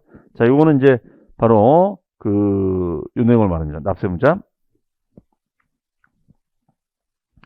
자, 우리 취득세. 요걸 말합니다. 그럼 취득세는 우리가 납세무자가 취득 유형별로 좀 달라지고 있어요. 이 내용을 좀 학습을 해보자 이거죠. 그럼 여기서 보시면은 뭐라고 되냐면 주요 납세무자 뭐 여러 경우가 있는데 사실상 취득하는 자가 대전제 조건입니다. 사실상 취득. 그 사실상 취득이라는 말의 뉘앙스는 뭐냐면 형식보다는 실질이 앞서는 경우에 실질적인 취득하는 자가 내라. 이런 얘기가 되겠어요. 그럼 이걸 다른 말로 해석하면 이거는 등기나 등록에 관계없이 실질적으로 취득하는 자가 내라. 이렇게 얘기하고 있습니다. 이것을 사실상 취득하는 자 이렇게 얘기합니다. 사실상 취득하는 자. 그러면 이제 이렇게 한번 얘기해 볼 수 있을 것 같아요. 네. 만약에 건물을 우리가 신축을 해요. 신축을 했는데 이게 무허가가 된 거예요. 허가를 못 받았어요. 그래서 무허가 건물이 되면은 이게 무슨 말이냐면 내 이름으로 등기가 안 나온다 이 뜻이에요. 허가가 안 나다 보니까 내 이름으로 등기가 안 나온다 이런 뜻입니다. 그런데 이 무허가 건물을 어떤 사람이 돈 주고 사겠다는 거예요. 그냥 건물값하고 토지값 얼마 해서. 그럼 여러분 같으면 이 건물 사시겠어요? 안 사시겠죠? 아니 교수님 등기도 안 나오는데 내 이름으로 등기도 안 나오는데 이걸 왜 삽니까? 자, 그래서 여기 뭐가 있는 거죠. 그러니까 이분은 둘 중에 하나죠. 바보든가 뭘 깊이 알고 있는 거예요. 그러면 이분 같은 경우에는 건물 가격을 보고 산 건 아니죠. 왜? 건물이 무슨 가치가 있어요. 허가가 안 나는데. 그러면 이분은 요 건물에 딸린 대지 지분의 가치를 본 거예요. 땅의 가치를 본 거예요.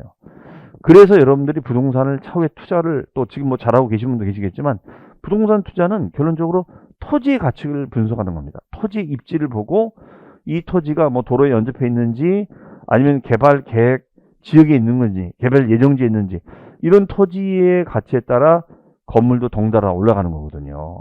그 눈을 키워야지 부동산 투자를 성공적으로 할 수가 있거든요. 그러면 이분은 건물의 가치를 본 것이 아니라 토지의 가치를 본 거예요. 이해하시겠어요? 네. 그러면 이것이 역세권에 있든가 뭐 하겠죠. 그러면 이분 땅 보고 사는 거예요. 땅 보고. 자, 그러면 우리가 취득하는 자의 핵심은 사실상 취득하는 자다.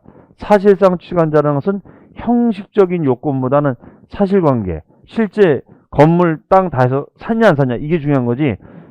지금 내 이름으로 등기가 나왔느냐 안 나왔느냐 이건 신경 쓰지 않겠다는 거예요. 그래서 사실상 취득하는 자라는 것은 다시 정리해서 말씀드리면 홍길동 명의로 등기나 등록에 관계없이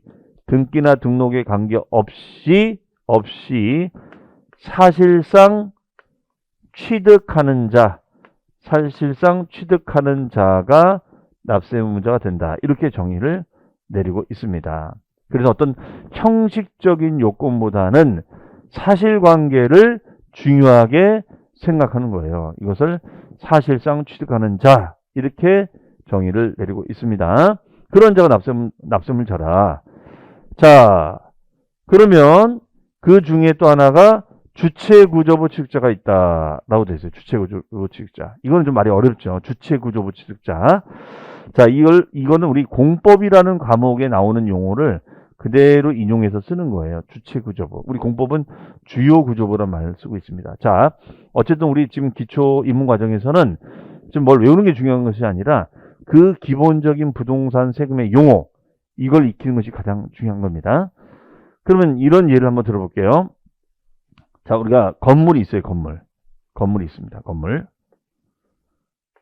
그러면 이 건물 1층에 보면은 우리가 소위 말하는 매출 매장, 뭐 스타벅스라든가 그냥 입점만 하면 막 사람들이 몰려오는 매장들 있잖아요. 그렇죠?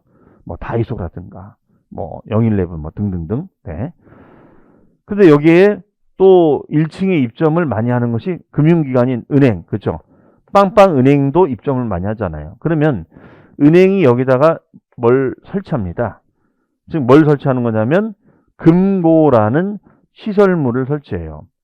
그러면 우리가 건축물이라는 취득세 과세 대상 자산의 특징은 건축법상의 건축물이라는 건 뭐냐면 지붕과 기둥과 벽이 있는 것을 총칭해서 말하는 것입니다. 자, 이런 것을 건축법상의 건축물이라고 하고요. 그 다음에 이 건축물을 구성하는 시설물, 엘리베이터라든가 에스컬레이터라든가 기타 배전 시설 등을 말합니다. 또는 이런 금고도 들어갈 수 있어요. 그런데 문제는 이 건물을 신축했을 때는 건물주가 있겠죠. 그 건물주는 홍길동 씨가 됩니다. 홍길동 씨. 그런데 이 금고를 설치한 사람은 은행이란 말이에요. 즉 가설자가 은행이야. 맞죠? 그러면 가설자 은행과 홍길동 씨 건물주는 다르잖아요. 다르죠. 그렇죠? 달라요. 그러면 이 경우에는 가설자 은행이 있고 요 건물주가 있어요. 자, 이 경우에는 그러면 요 건물주인 홍길동 씨와 가설자, 금고를 설치한 가설자가 다르잖아. 맞아요? 그러면 가설자 은행이 이 금고를 설치하면 이거는 은행이 내야 되는 거잖아요. 그렇죠? 그런데 우리 과세관청은 은행에게 납세금을 묻는 것이 아니라 홍길동 씨한테 납세금을 묻겠다 이겁니다. 홍길동 씨. 아니 홍길동 씨가 설치한 것도 아닌데 왜 그렇게 하느냐. 자, 그 이유는 징수의 편의. 세금을 좀 편하게 걷고 싶다 이거예요. 과세관청에서. 무슨 말인가? 그러면 만약에 이 건물 안에 은행이 A은행 또 B은행, 요새 은행은 2층, 3층에서 들어옵니다. 그럼 만약에 한 건물 안에 여러 은행이 테마은행, 완전 금융타운이 된 거예요. 금융타워가 된 거예요. 그러면은 이 금고 설치자가 여러 사람이 돼버리면 그 시설물에 대한 납세 문자는 한 건물에 여러 사람이 되는 거예요. 그렇죠? 그러면 해당 구청에 있는 취득세과 담당이 몇 명 없단 말이에요. 그러면 이거를 그 해당 구에 있는 모든 건물에 대한 걸 이런 식으로 납세 문자를 관리하려면 너무나 골치가 아픈 거예요. 이해하시겠어요? 그래서 이 경우에는 설치자, 가설자인 은행에게 납세물을 묻는 것이 아니라 건물주에게 묻자 이거예요. 건물주에게. 그러면 그 건물주, 이 건물을 주요 구조물이라고 얘기하거든요. 주요 구조물. 그래서 이분들을 주체, 구조부, 취득자 이렇게 표현하고 있는 겁니다. 뭐라고요? 주체, 구조부, 취득자 이렇게 표현하고 있어요. 주체, 구조부, 취득자. 그럼 이 사람이 우리가 납세물을 져라. 이렇게 해석을 하고 있는 겁니다. 이 사람이 납세물 져라. 이렇게 얘기한다는 거예요. 그 다음에 조합원. 자, 조합원이라는 단어가 딱 들어갔어요. 그러면 이거는 재건축 조합. 재건축이나 재개발 조합을 말합니다. 조합. 네, 조합. 그러면 노후된 건물을 다시 짓자는 것이 재건축이죠.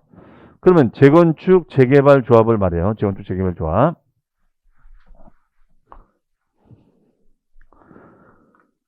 그러면 우리가 이 빵빵 조합을 결성해서 조합 아파트를 짓습니다.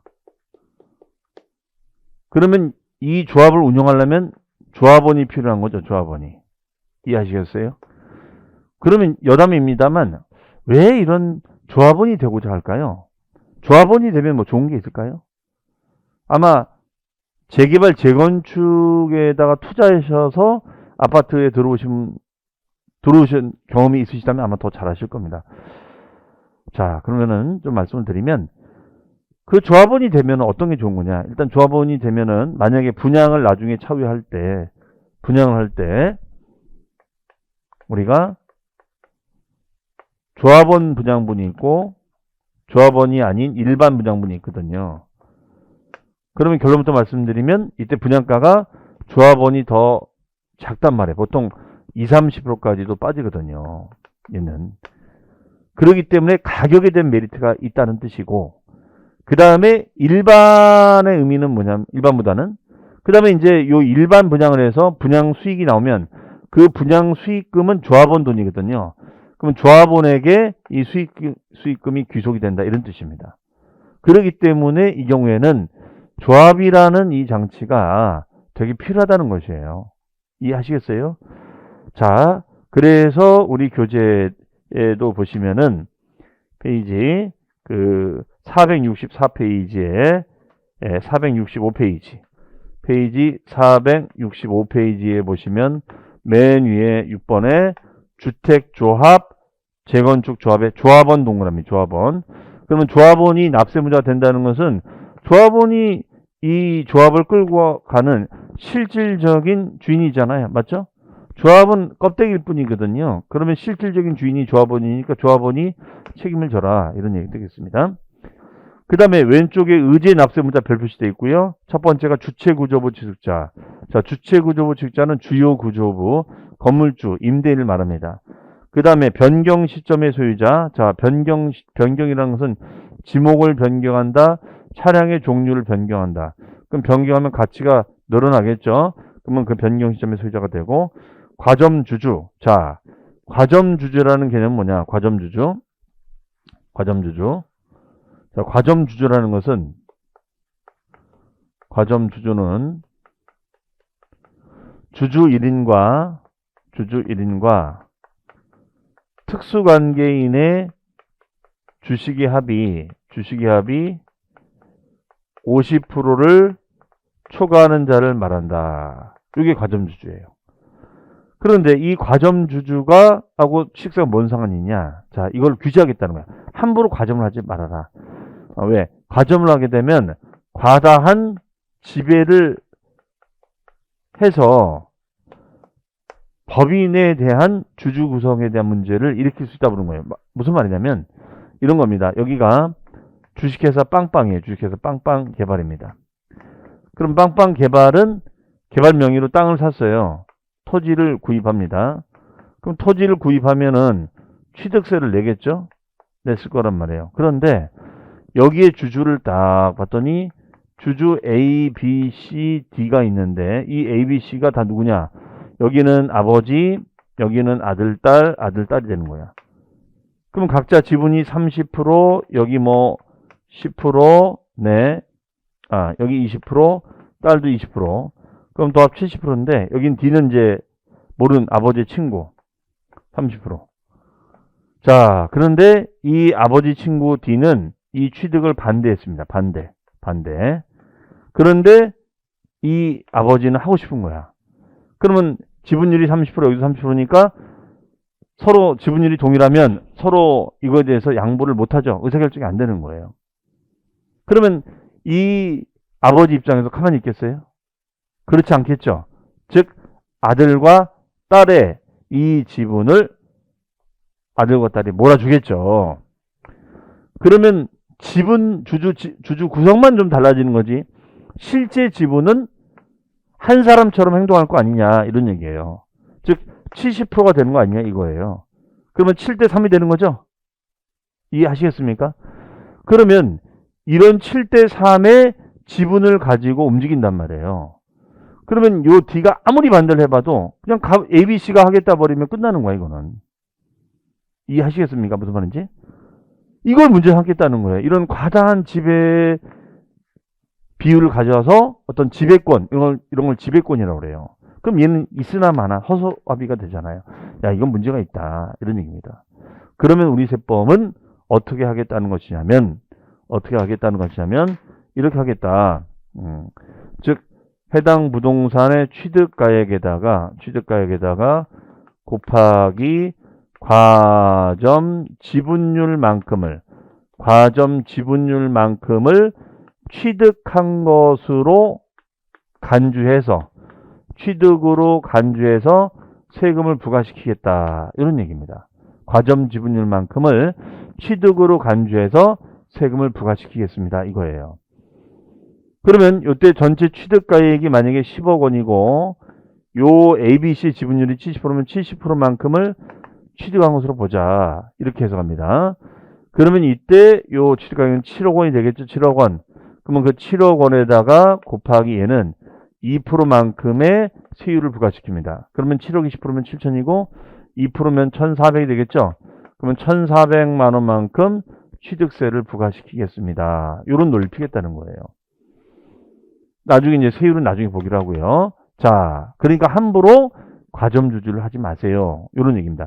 자, 우리 기초 단계에서는 일단 과점주주의 정의, 과점주주가 되면 문제를 삼는다. 왜 과다한 지배 비율을 가져서 얘네가 흔들어질 수 있다. 이렇게 해석을 하시면 되겠습니다.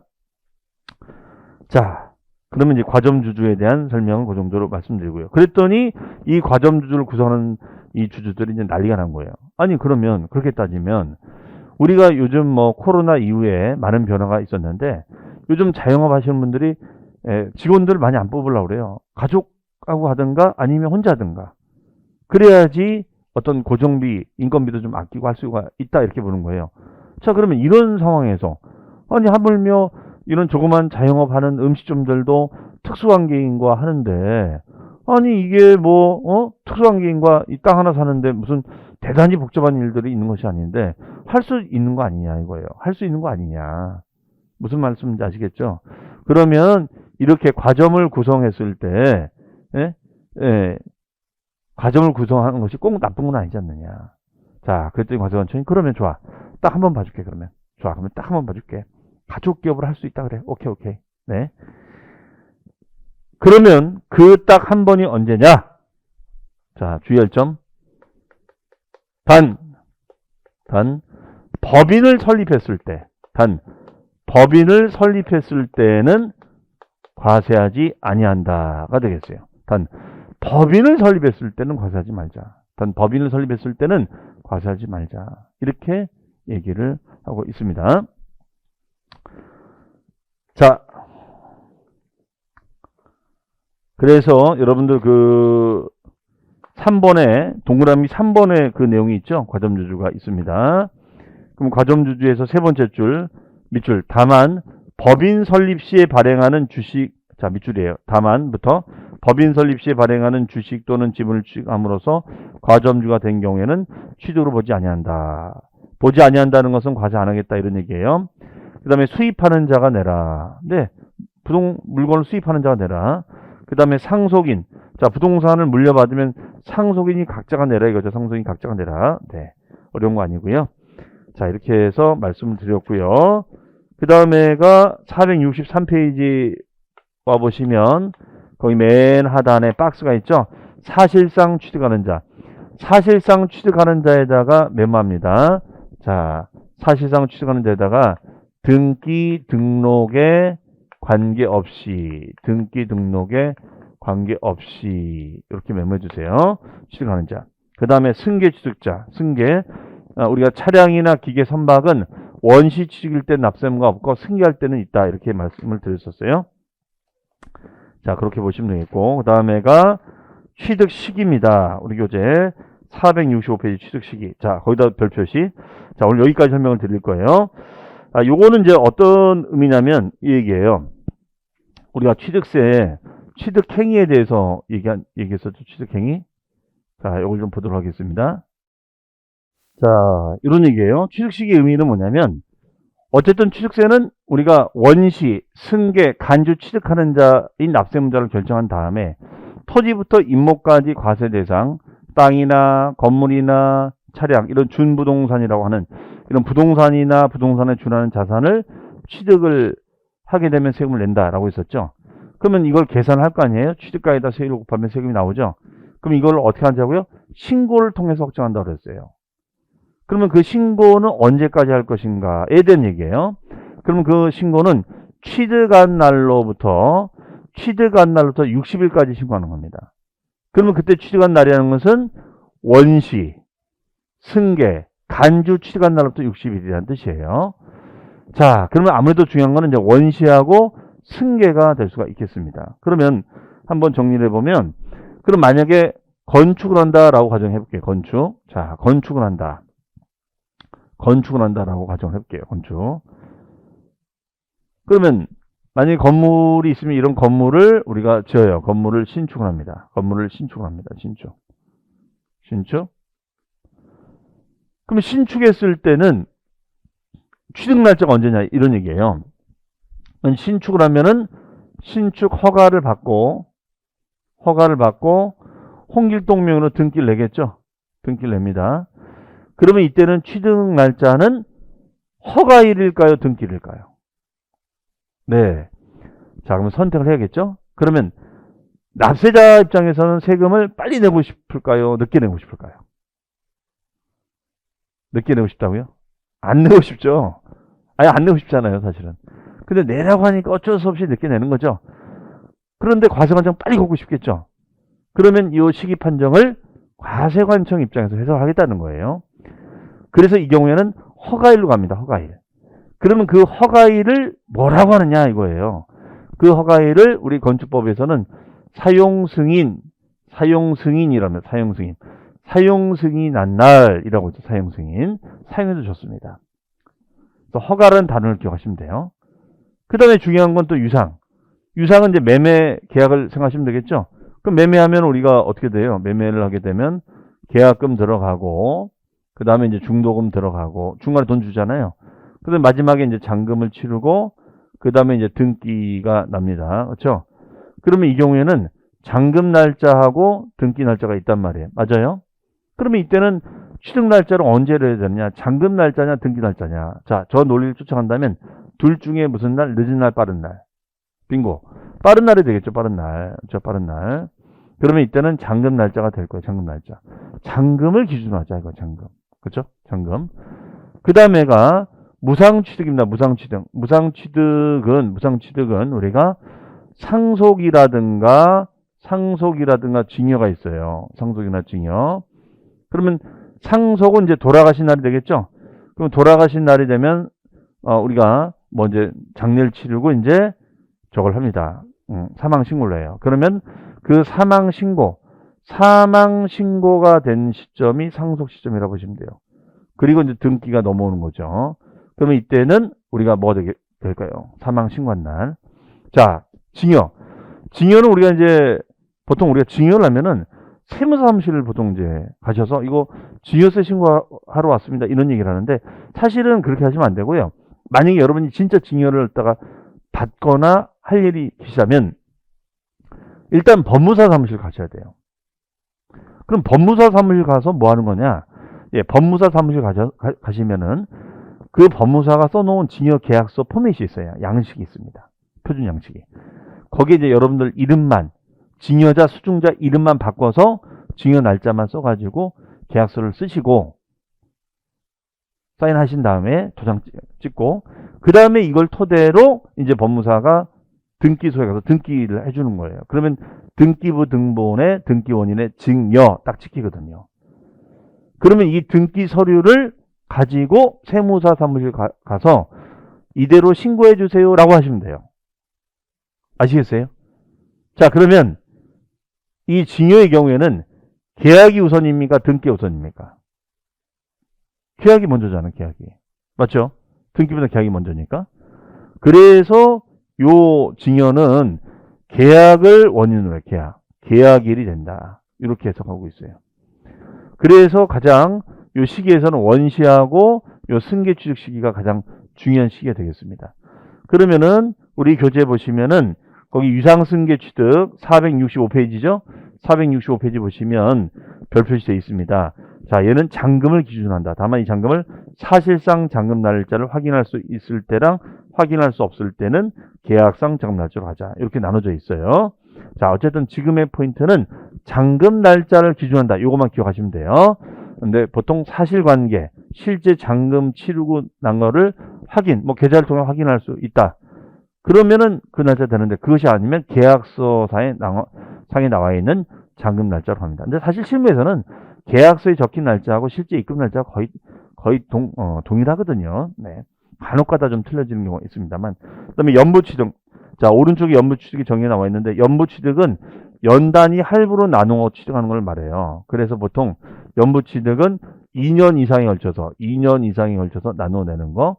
그럼 만약에 3억짜리 부동산을 3년 연부로 한다. 그러면 1억이 되는 거예요. 그러면 어떻게 돼요? 1억. 사실상 연보금 지급일, 사실상 연보금 지급일이 된다. 이런 얘기가 되겠습니다. 해석이요. 그 다음 페이지 보시면 무상승계. 자, 무상승계. 거기 1번의 기억. 자, 거기 보면 계약일로 되어 있죠? 계약일. 예, 얘는 계약일로 되어 있습니다. 그 다음에가 그 3번의 건축이나 개수.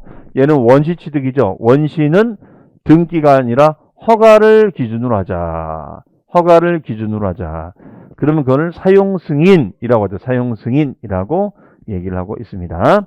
자, 이렇게 보시면 돼요. 물론 이제 요 간주취득은 안 나와 있는데, 요건 참고로 더 말씀드리면 지목을 변경했다. 그러면은 간주취득은 뭘 바꿔서 가치를 늘리는 거다라고 제가 말씀드렸어요. 그렇죠? 가치를 우리가 늘리는 것을 우리가 말했었는데, 자, 그러면은 우리가 토지의 지목을 변경합니다. 그러면 농지를 대지로 바꿨다. 그럼 가치가 늘어나잖아요. 그럼 늘어난 것만큼을 취득해 보자. 그러면 그 꼭지점이 취득시가 되는 거죠. 늘어난 시점이. 그러면 얘는 뭐라고 해주면 돼요? 뭐라고 해주면 되긴? 변경된 날이라고 얘기를 해주면 되겠죠. 네. 이것을 간주 취득 시점이다라고 얘기합니다. 자, 이렇게 해서 오늘은 취득 시기 내용까지 했고요. 이제 다음 시간에는 진짜 이제 본격적으로 취득세 계산인 과세 표준부터 이제 들어갈 건데요. 자, 정리 한번 해보겠습니다. 자, 우리 취득세는 계속 이거 가지고 얘기했어요. 우리가 어떤 세금이냐. 최초, 우리가 건축, 매립간척 등의 최초의 취득인 원시취득을 하면 납세의무가 성립한다. 그리고 매매 등의 유상으로 승계하거나 아니면 증여나 상속 등으로 무상으로 승계하면 이것도 취득으로 본다. 유무상을 안 따집니다. 그리고 원시도 승계도 아니지만 소유권은 안 바뀌었습니다만 땅의 이름을 바꿔서 지목을 변경하거나 차량의 종류를 바꾸거나 해서 가치를 높이는 거예요. 그럼 가치를 높이면 가액의 증가가 일어나겠죠. 그러면 그 증가된 것을 취득으로 보는 개념을 무슨 취득?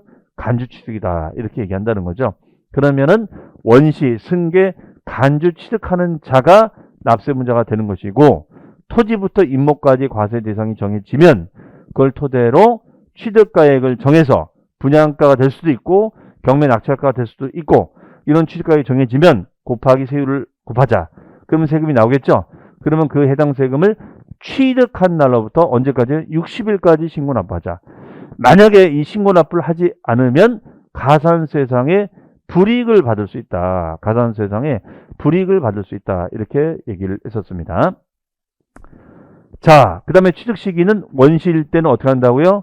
허가를 기준하자. 그 다음에 유상은 잔금을 기준하자.